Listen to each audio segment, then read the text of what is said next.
Bonjour à tous et bienvenue dans cette nouvelle vidéo. Je suis hypersensible, donc du coup je réagis du tac au tac. Est-ce que c'est ça, être haut potentiel? Voici la question. Eh bien, la réponse c'est non, pas du tout. Quand on est haut potentiel, on ne réagit justement pas au quart de tour. C'est bien différent de ça. Un haut potentiel, il va savoir exactement doser ses réactions et c'est quelqu'un qui sait aussi calmer et gérer ses émotions. Oui, on peut être très sensible à quelque chose, mais rares sont les débordements émotionnels. Ça, c'est un vrai haut potentiel. Le faux haut potentiel, c'est celui qui dira, je suis hypersensible, donc en gros, j'ai le droit de te sauter à la gorge quelque part et de dire tout ce que je pense comme ça, sans en fait du coup, regarder comment tu pourrais recevoir ça avant que je ne fasse quoi que ce soit. Et c'est ça vraiment la différence, c'est qu'il y a des personnes qui vont dire « Ah mais moi je suis authentique parce que je réagis comme ça ». Ben non, en fait c'est de l'immaturité. Alors pourquoi je mets ça en lumière? Pour que vous puissiez faire la distinction justement entre l'immaturité affective de certaines personnes qui ont des troubles de personnalité, comme notamment le pervers narcissique.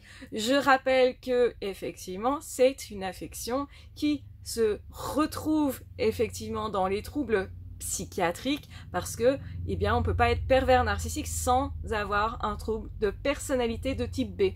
Donc, du coup, effectivement, ce qui se passe là-dedans, c'est que la personne, automatiquement, elle est immature, elle ne veut pas assumer les choses, et donc c'est quelqu'un qui va se dédouaner. Et une bonne façon de se dédouaner, c'est de dire « Ah mais moi, je suis authentique ».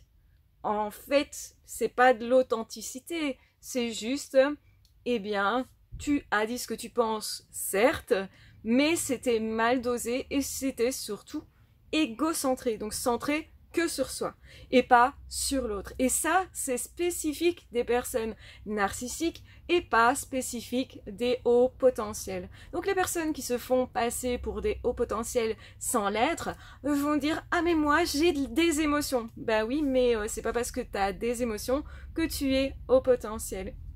On peut avoir des troubles de personnalité, des troubles graves, et justement ne pas arriver à gérer ses émotions. C'est le cas des sociopathes. C'est dire si c'est une petite affection qui passe par là. Non, c'est vraiment quelque chose. Donc on peut être hypersensible, mais dans ce cas-là, on sera hypersensible à soi-même, à sa condition. On va pleurer sur nous-mêmes. On va aussi, surtout quand on est narcissique, et qu'on a un trouble de personnalité, faire en sorte que les autres soient d'accord avec nous. C'est le seul objectif. Il y a ce côté hyper narcissique. Il faut que les autres me regardent et me voient comme une belle personne, etc. Et donc, du coup, la personne qui est narcissique va anticiper les choses pour se faire passer pour une belle personne. Sous-entendu, je ne suis que gentil et je veux absolument avoir cette image-là.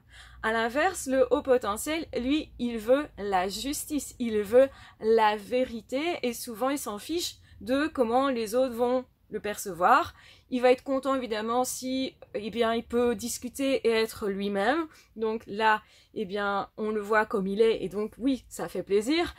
Il est parfois blessé justement quand les personnes vont ne pas le voir comme il est. Alors que lui, justement, il est gentil, sincèrement, il est sincèrement là aussi, mais c'est pas quelqu'un qui va forcément être, justement, en train de perdre ses moyens tout le temps, c'est pas quelqu'un qui, justement, regarde uniquement à son avantage à lui, c'est quelqu'un qui va essayer de composer avec les autres et qui va se rendre compte, et là il va être déchanté, en fait il va être déçu, etc.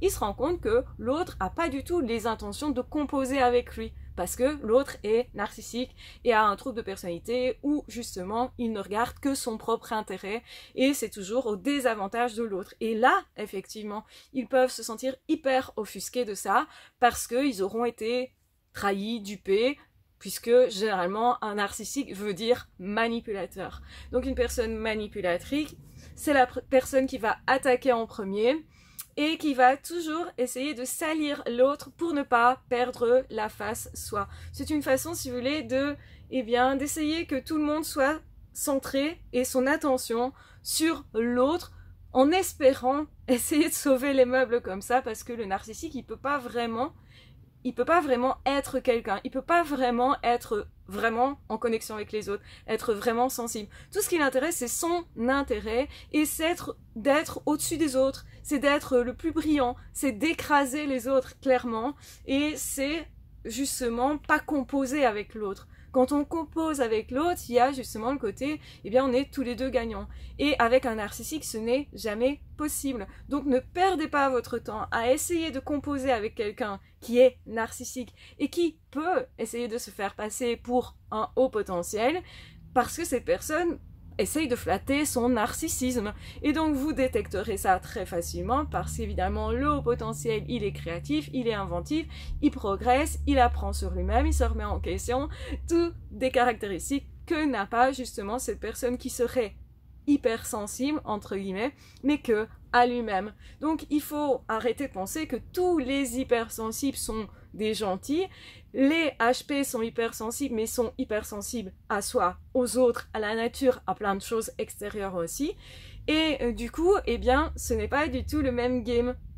Ça veut dire que, effectivement, quand on est hypersensible à l'environnement, aux autres, à soi-même, à la relation, et qu'on a en fait une morale beaucoup plus qu'une autre personne, justement parce que, eh bien, on a à cœur de faire des choses qui soient réellement authentiques. Justement. Mais quand on s'aperçoit que l'autre n'a pas de belles intentions, ben là, on coupe direct le lien, généralement, pour se mettre à distance, on va se protéger de ça c'est certain, mais surtout aussi, on va prendre les mesures nécessaires pour rétablir la justice, puisqu'elle n'est pas présente. Donc quand on a affaire à quelqu'un qui surréagit, qui vous dit n'importe quoi, qui va dire « Ah mais moi je suis franc, je suis comme ça », eh ben ça, généralement, ce n'est pas un HP, c'est souvent beaucoup plus une personne qui est narcissique, qui ne pense en réalité qu'à sortir ses émotions parce que cette personne ne peut pas correctement gérer ses émotions et surtout n'est pas centrée sur votre bien-être à vous, donc ne va pas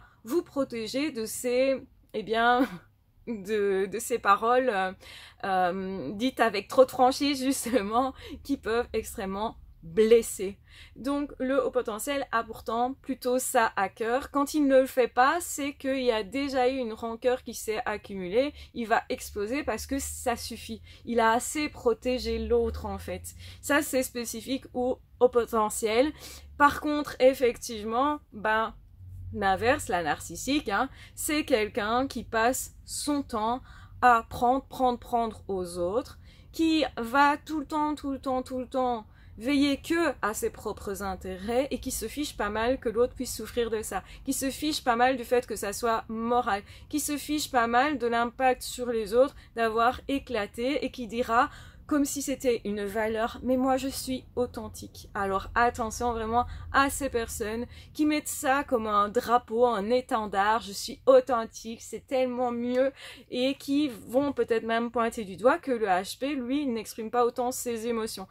Parce que, sincèrement, il a appris tout simplement à doser ses émotions, c'est-à-dire qu'il va les partager avec certaines personnes, dans l'intimité, etc., les amis, mais pas du tout forcément avec des personnes qu'il ne connaît pas. Ça peut être au contraire justement tout l'inverse. Ça peut être quelqu'un qui va un petit peu marcher sur des œufs, ça va être plutôt quelqu'un qui va arrondir les angles, ça va être plutôt quelqu'un qui justement ne laisse pas trop transparaître certaines émotions, et c'est souvent pas l'idée qu'on a de l'hypersensible HP.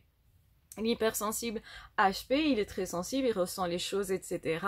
Mais il peut aussi tout à fait savoir contrôler, on va dire, cette sensibilité, parce qu'il y a en même temps ce côté justement réflexion qui est là, qui va épauler les émotions, qui va les mettre en analyse, les mettre en mots, et c'est ce que je fais beaucoup avec vous. Vous reconnaîtrez donc ma patte de maître quand effectivement je crée des vidéos. Il y a souvent beaucoup d'analyse, puisque ça permet justement de vous aider à mieux canaliser cette hypersensibilité, à mieux gérer aussi émotionnellement certaines situations, puisque quand on est sensible, on aurait tendance à réagir très vite. Alors pour les enfants c'est différent, parce que les enfants, ils sont en cours d'apprentissage, donc ils peuvent réagir beaucoup plus fort. Un HP peut réagir plus fort, mais quand on est adulte et quand on avance en âge, généralement c'est la différence, c'est qu'on arrive beaucoup mieux à savoir doser ses réactions, ses comportements, à réfléchir à ses comportements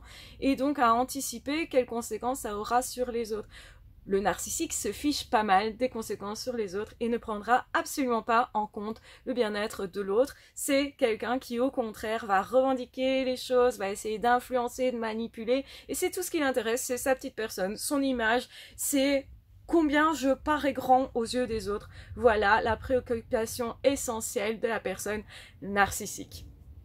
Donc attention, ne mélangez donc pas l'hypersensibilité avec le fait de dire tout comme ça, d'être soi-disant authentique alors que ce n'est pas de l'authenticité, ce n'est pas justement un signe que c'est une belle relation, c'est l'inverse.